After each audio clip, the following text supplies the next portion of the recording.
Selamat datang kembali di channel Borneo Trader. Di video kali ini saya akan menganalisa untuk perkembangan pergerakan saham-saham dari sektor komoditas. Pertama Medco, kedua Elsa, ketiga Pegas, keempat PGO, kelima MDKA, keenam MBMA, ketujuh BRPT, kedelapan Brand, kesembilan Antam, ke-10 Inco, ke-11 TIN, ke-12 Akra, ke-13 ESA, dan terakhir NCKL. Langsung saja ke saham pertama, ada Medco yang ditutup di harga 1230 menguat 0,4%. Kalau dilihat data transaksi asing net sell, kalau dia buka resminya Medco ada distribusi. Langsung saja ke tekniknya, Medco saat ini belum kemana-mana ya. Cuman kita lihat besok lah. Selama di atas 1190 sih masih ya bisa cukup aman lah. Bisa di trading pendek lah. Bapak Ibu kalau ada kebeli di harga tengah-tengah ini ke area 1280 1300 tuh pertimbangkan TP. Kalau menurut saya Bapak Ibu perhatikan, harga oil nih sempat bangkit dari 66 sampai 69 tuh 6% apa 5%, tapi Medco nggak kemana-mana tuh. Walaupun rebound juga dari 1190 sampai sempat ke 1260, 4%-an juga dia naik ya. Jadi saat ini sama pandangan saya bukan tebar fear ya. Kembali lagi ke masing-masing, ini analisa saya ya, bisa Bapak Ibu nggak harus ikutin ya, tergantung masing-masing. Kalau pandangan saya dia naik sebentar, mungkin maksimal 1300 terus siap-siap lanjut, potensi masih bisa turun ya. Pokoknya hati-hati nih. Kalau dijebol tutup minggu ini di bawah 1190, 1080, ada potensi arah untuk Medco. Itu aja. Lanjut. Elsa yang ditutup di harga 480 sama harga penutupan hari sebelumnya. Kalau dilihat data transaksi asing net sell, kalau dibuka resminya Elsa sama aja antara akumulasi dan distribusi, hampir mirip, seimbang. Langsung saja ke tekniknya, Elsa belum kemana-mana ya, tapi kemungkinan besar kalaupun ada tarikan minggu ini, tarikan sebelum koreksi kemungkinan. Tapi ini kembali lagi analisa saya dan jangan ditelan mentah-mentah ya. Tetap kembali ke masing-masing untuk keputusan jual beli saham, karena belum tentu juga benar analisa saya, bisa aja salah ya. Dan juga saya yang bilangnya ISG ini agak rawan koreksi, saya juga masih trading di harga-harga atas, tapi profitnya nggak besar. Ya kalau dikasih 3-5% ya bungkus. Ya. Jadi saat ini Elsa tetap kalaupun mampu naik minggu ini maksimal 500, habis itu akan kepentok Elsa. Lanjut. Pegas yang ditutup di harga 1495 sama harga penutupan hari sebelum. Dibuka semuanya Pegas di distribusi.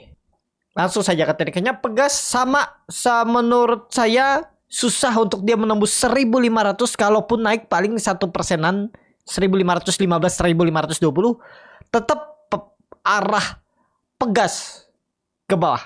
Kalau pandangan saya ya, kalau Bapak Ibu masih yakin hot, kalau mau pakai stop loss dulu kalau dijebol 1475. Karena kalau Pegas turun di bawah 1475 sangat peluang besar 1370, dan jelek-jeleknya maksimal koreksinya tuh nutup gapnya aja 1320. Kalaupun turunnya terlalu dalam untuk nantinya ya. Itu aja untuk Pegas saat ini. Langsung saja ke saham selanjutnya, ada PGO yang ditutup di harga 1120 sama harga penutupan hari sebelumnya. Kalau dilihat data transaksi asing net buy, kalau dibuka resminya PGO di langsung saja ke tekniknya, PGO ya, lihatlah minggu ini ya, ini di level kritis. Memang kalau memang ada tarikan, sekali lagi tarikan kemungkinan besar di 5%-an, itu pun maksimal. Kalau ke 1200 sepertinya susah. Tapi namanya market, apapun bisa terjadi. Kita lihat aja 3 hari ke depan. Ya, pokoknya PGO kalau dijebol 1100, 1000 arah. Tapi menarik nggak? Harusnya menarik. Di 1000 malah menarik. Tinggal average down bagi Bapak Ibu yang nyangkut atas. Boleh di hot nih sampai akhir tahun. Ya. Disclaimer, dianalisa kembali. Lanjut, ada MDKA yang ditutup di harga 2300 menguat 0,43%. Kalau dilihat data transaksi asing net buy, kalau dibuka semuanya MDKA di distribusi malah buangan ya. RF buang barang hari ini, pantas MDKA susah naik. Padahal harga chopper naik, nikel naik, perak naik, Ya, cuman ya itu tiba-tiba MDK-nya malah nggak kemana-mana ya. Kita lihat besok ya. Apakah sudah selesai koreksinya kita lihat. Pokoknya MDK ini risknya kecil 2,5% aja. Yang penting nggak jebol 2360. Yang penting nggak jebol 2260, 2250 aman. Ya. Targetnya kemana kalau jalan? 2400, 2450. Kita lihat 3 hari ke depan. TKA. Lanjut.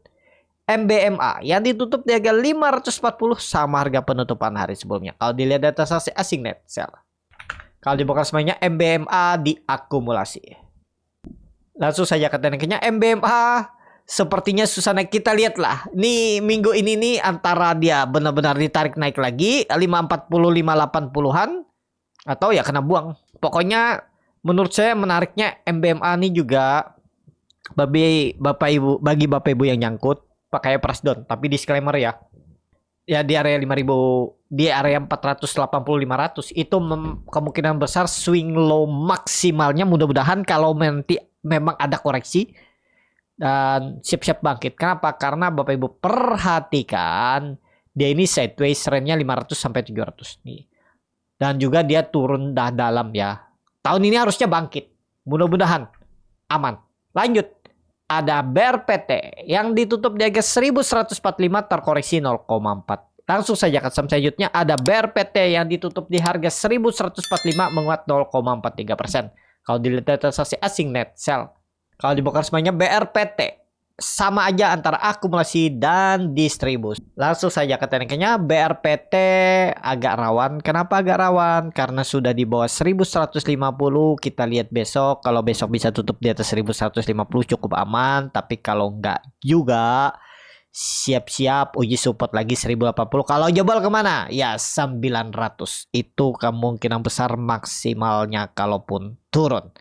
Ya kita lihat aja ke depannya. Apakah BRPT bisa mengkonfirmasi minggu ini swing low-nya di 1150 dengan arah kembali akan uji 1200-1280 atau selesai minggu ini dan siap-siap turun.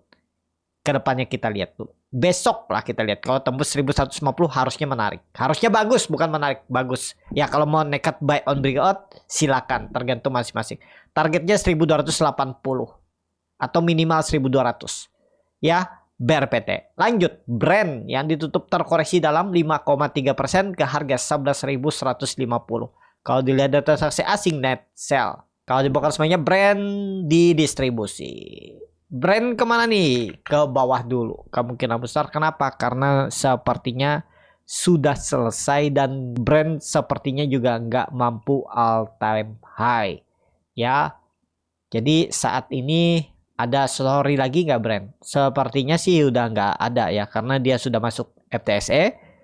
Koreksi kalau saya salah minggu kemarin rebalancingnya ya. Jadi kalaupun masih ada rebalancing ya mungkin bisa all time high. Story-nya brand ini mungkin nanti 2 bulan 3 bulan lagi itu indeks MSCI. Siapa tahu memang mau dimasukin lagi ke MSCI. Ya mestinya ada tarikan. Harusnya sih menarik. Masih menarik brand. Kalau pandangan saya masih menarik ya, kita lihat apakah supportnya di 10.000 swing low-nya atau maksimal 9.000. Trennya sebenarnya masih bagus. Kemungkinan besar masih bagus untuk brand itu. Lanjut. Antam yang ditutup di harga 1.380 menguat 3,37%. Kalau dilihat data saksi asing net buy. Kalau dibongkar semuanya Antam ada akumulasi. Langsung saja ke tekniknya. Antam akhirnya bisa profit di grup Burnet Trader. Beli lama dari minggu lalu. Ya beri di 1340 sampai 1300 itu. Targetnya 1440 sampai 1480. Mudah-mudahan minggu ini bisa dia swing atas. Kalau dilihat volume hari ini meningkat. MACD juga bagus mengarah ke atas. Volume juga oke. Masih bisa naik. Ya tinggal lihat harga nikel nanti malam. Kalau lanjut menguat mudah-mudahan serius naik. Antam ya targetnya kalau saya sih nggak jauh 1450 1500 itu kalau jalan 1-2 minggu ke depan. Antam. Lanjut ada Inco yang ditutup di harga 3.720 menguat 1,36%. Kalau dilihat data saksi asing net buy. Kalau dibongkar semuanya Inco diakumulasi. Langsung saja ke tekniknya. Inco harus jalan minggu ini. minimal 3.800. Kalau dikasih 3 hari ke depan sekitar 80,2% sampai 2,5%, 3% itu udah cukup bagus. Risknya kecil. Kalau Bapak Ibu berminat, wah dalam ya risknya, maksudnya bukan kecil nih. 4%-an. Risknya tuh 3.620. Tapi kalau jalan harusnya mudah-mudahan bisa sampai 3.900. Kita lihat ya. Untuk Inco, area beli nggak hari ini? Masih area beli, cuman kalau dihitung dengan dengan resisten terdekatnya itu maksimalnya cuma 2,5%. Risknya 3%. Ya tergantung Bapak Ibu. Kalau Bapak Ibu yakin dengan trading plan seperti ini dan yakin lebih condong ke atas, lebih condong naik Inco, ya boleh. Nggak salah juga. Kalau instingnya lebih kuat naik kan ya udah. Ya beda-beda tipis lah. Risknya 3%, profitnya 2%. Ya kalau dia rebound ya lumayan gitu ya. Tapi ini kembali lagi disclaimer kurang ideal memang harga belinya juga. Itu ya. Tapi kalau Bapak Ibu yakin ya silakan. Kalau nggak pakai stop loss ya ini gambaran saya maksimal swing low-nya. Kalau gagal bertahan di atas 3.600, 3.200 swing low maksimalnya nanti kalau ada ISG koreksi. Kesempatan average down di bawah Inco. Lanjut. Ada TINS yang ditutup di harga 1030 menguat 2,48%. Kalau dilihat data transaksi asing net buy. Kalau dibuka resminya TINS diakumulasi. Langsung saja ke teknikalnya. TINS saat ini masih bisa naik tapi saya lebih wait and see. Memang secara teknikal kalau kita baca ya bagus. Kenapa? Dia tren jangka pendek semenjak Juli itu ada pembentuk bola cup and hand. Ya yang penting kalau Bapak Ibu yakin cenderung lebih naik, ya Bapak Ibu bisa pakai supportnya 960. Nah itu bisa jadi sandarannya support yang Bapak Ibu jaga. Neckline-nya itu ya tahun ini harusnya tembus 1100-nya ya. Bisa rally dia tahun ini. Ya karena ini view lebih panjang, juga ada pola cup handle yang mestinya bangkit tahun ini. Saatnya bangkit lah, kan juga lagi bersih-bersih tuh PT TINS. Jadi ya harusnya oke lah sampai akhir tahun. Tapi ya itu kalau saya lebih suka nanti entry-nya tunggu ada koreksi IHSG. Baru saya entry kalau memang menarik harga entry-nya. TIN. Ya itu aja untuk TIN. TIN sebenarnya bagus. Cuman saya itu ragu-ragu karena melihat IHSG-nya itu ya. Tapi lihat besok lah kalau memang buying power bagus ya bisa entry. Tapi kalau ada saham yang lain lebih menarik, saya pilih saham yang lain daripada TIN ya. TINS yang penting ya Bapak Ibu kalau mau 980, 970 itu aja. Nggak usah jauh-jauh 950, 970 turun di bawah itu ya buang. 5%an juga cut loss-nya. Rewardnya kemana nih kalau jalan? 1100. Uji TINS. Lanjut. Ada Akra yang ditutup di harga 1480 menguat 0,68%. Kalau dilihat data transaksi asing net buy. Kalau dibuka semuanya Akra diakumulasi. Langsung saja ke tekniknya. Akra juga. Waduh, kalau seperti ini sih sudah nanggung ya. Kenapa sudah nanggung? Karena belinya harga pucuk. Bukan harga pucuk, harga pertengahan. Kalau Bapak Ibu kemarin nekat di 1400, ya itu. Yang penting kan punya plan, jebol buang. Ternyata dia mempertahankan. Kondisi seperti ini. Apalagi MACD-nya mengarah ke atas, membentuk golden cross, bar chart di atasnya juga terbentuk. Sayangnya volume nggak kuat. Gak terlalu besar, tetap masih bisa condong ke atas. Tapi kemungkinan besar maksimal 1520 kalaupun mampu. Kemungkinan besar kepentok sebelum ISG reversal. Jadi nanti ISG koreksi, dia koreksi juga. Nah kalau ISG reversal baru nanti. Tahun ini tembus nggak? 1500. Kita lihat mudah-mudahan. Kalau dia tembus 1500 di Oktober nanti. Siap-siap gas. Minimal 20% naik. Disclaimer ya. 1800 arah. Akra. Lanjut. ESA yang ditutup di harga 820 sama harga penutupan hari sebelumnya. Kalau dilihat data transaksi asing net sell. Kalau dibuka semuanya ESA diakumulasi.